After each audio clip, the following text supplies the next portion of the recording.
નમસ્કાર. દિવસભરના તાજા સમાચારોમાં તમારું સ્વાગત છે. તમારી સાથે હું છું પિનલગીરી ગોસ્વામી. સમાચારો વિસ્તારથી જાણીએ એ પહેલા મહત્વના સમાચારો ઉપર એક નજર. મિત્રો, અત્યારે સુરતથી સૌથી મોટા સમાચાર સામે આવી રહ્યા છે. પાંડેસરા વિસ્તારમાં કચરાના ઢગલામાં લાગી છે આગ. સુરતના પાંડેસરા વિસ્તારમાં કચરાના ઢગલામાં ફરીથી આગ લાગવાની ઘટના બની. સિદ્ધાર્થનગર સામે આવેલા મનીષ ડાઈંગ પાછળના ખુલ્લા મેદાનમાં રાખેલા કચરામાં આગ ભભૂકી ઉઠી. ઘટનાની જાણ થતાં સુરત ફાયર બ્રિગેડની ટીમો તાત્કાલિક સ્થળ ઉપર પહોંચી ગઈ અને યુદ્ધના ધોરણે પાણીનો મારો ચલાવીને આગ ઉપર કાબુ મેળવ્યો છે. પોલીસ તંત્ર પણ ઘટના સ્થળે હાજર હતું.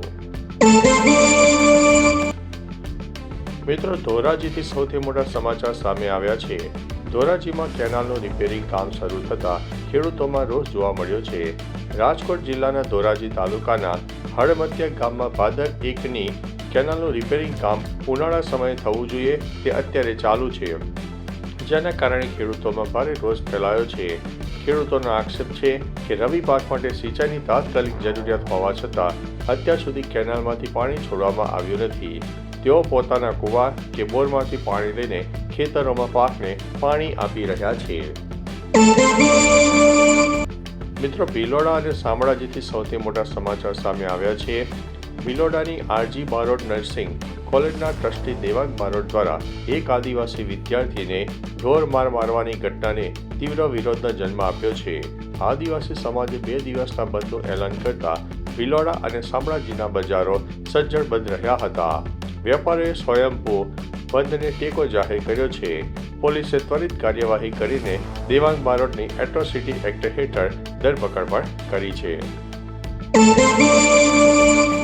મિત્રો, મહેસાણાથી સૌથી મોટા સમાચાર સામે આવ્યા છે. સગીરાને ભગાડી જનાર 42 વર્ષીય આરોપીને 30 વર્ષની કેદની સજા. મહેસાણા જિલ્લાના આંબલી યાસણમાં 14 વર્ષ 11 મહિનાની સગીરા પર દુષ્કર્મના ચકચારી કેસમાં સ્પેશિયલ પોક્સો કોર્ટે 42 વર્ષીય આરોપી સત્યનારાયણ ખીવાત ગોસ્વામીને 30 વર્ષની સખત કેદની સજા ફટકારી છે. આરોપીએ સગીરાને લગ્નની લાલચ આપીને ભગાડી લીધી હતી, ત્યારે તે પોતે 15 વર્ષની દીકરીનો પિતા છે. પોલીસે 2 મહિનાની મહેનત બાદ આરોપીની ધરપકડ કરી છે. મિત્રો, અમદાવાદથી સૌથી મોટા સમાચાર સામે આવ્યા છે. અમદાવાદ સિવિલ હોસ્પિટલની કામગીરી. અમદાવાદની એશિયાની સૌથી મોટી ગણાતી સિવિલ હોસ્પિટલે વર્ષ 2025માં આરોગ્ય સેવાનો નવો અધ્યાય લખ્યો છે. તાજેતરના આંકડાઓ મુજબ આ વર્ષ દરમિયાન હોસ્પિટલે લાખો જરૂરિયાતમંદ દર્દીઓને ગુણવત્તાયુક્ત અને નિઃશુલ્ક સેવા પૂરી પાડી છે. ઓપીડીમાં કુલ 11.66 લાખથી વધુ દર્દીઓ નોંધાયા છે. આ આંકડો દર્શાવે છે કે માત્ર અમદાવાદ નહીં પરંતુ ગુજરાત અને પડોશી દેશમાંથી આવતા દર્દીઓ માટે સિવિલ હોસ્પિટલ પ્રથમ પસંદગી બની છે. મિત્રો, ડાંગથી સૌથી મોટા સમાચાર સામે આવ્યા છે. ડાંગ પોલીસના પ્રોજેક્ટ દેવીથી 70 મહિલાઓને નવજીવન મળ્યું છે. ડાંગ જિલ્લાના આદિવાસી વિસ્તારોમાં અંધશ્રદ્ધા અને ડાકણ પ્રથા જેવા કુરિવાજોને કારણે અનેક મહિલાઓ માનસિક અત્યાચારનો ભોગ બની છે. શિક્ષણ અને આર્થિક અભાવે લોકો વૈજ્ઞાનિક સારવારને બદલે ભગત અને ભુવા ઉપર વિશ્વાસ રાખી રહ્યા છે, જેના કારણે નિર્દોષ મહિલાઓને ડાકણ ઠેરવીને સમાજમાંથી બહિષ્કૃત કરવામાં આવતી હતી. મિત્રો, દહેગામથી સૌથી મોટા સમાચાર સામે આવ્યા છે. બુટલેગરે ઘોડાના તબેલા અને રસોડામાં ભોંયરું બનાવીને દારૂ સંતાડ્યો હતો. દહેગામ પોલીસે પૂર્વ બાતમીના આધારે વાસણા રાઠોડની ગામની સીમમાં લિસ્ટેડ બુટલેગર દશરથસિંહ ઠાકોરના રોડિયા ફાર્મમાં દરોડા પાડ્યા. ઘરના રસોડા અને ઘોડાના તબેલામાં બનાવેલા ગુપ્ત ભોંયરામાંથી 57,000 રૂપિયાની કિંમતનો વિદેશી દારૂની 44 બોટલો મળી આવી છે.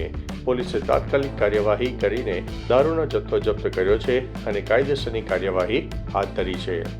મિત્રો, વ્યારાથી સૌથી મોટા સમાચાર સામે આવ્યા છે. વ્યારાની સરકારી છાત્રાલયમાં આગ લાગવાની ઘટના. તાપી જિલ્લાના વ્યારા શહેરમાં તાલુકા શાળા નજીક આવેલી સરકારી છાત્રાલયમાં આગ લાગવાની ઘટના બની. પ્રાથમિક અનુમાન મુજબ આગ શોર્ટ સર્કિટને કારણે લાગી હતી. આગ લાગી ત્યારે છાત્રાલયના બાળકો બહાર હોવાથી મોટી જાનહાનિ ટળી ગઈ છે. જોકે છાત્રાલયમાં રાખેલા સામાનને ભારે નુકસાન થયું છે.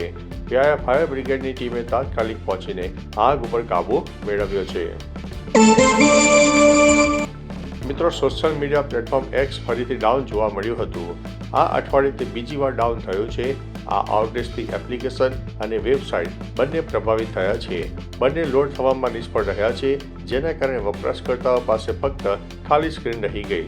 વપરાશકર્તાઓ તેમની સમયરેખા અને અન્ય પોસ્ટ જોઈ શકતા નહોતા અને XAIનો બોટ ગ્રોક પણ આ સમય દરમિયાન બંધ હતો.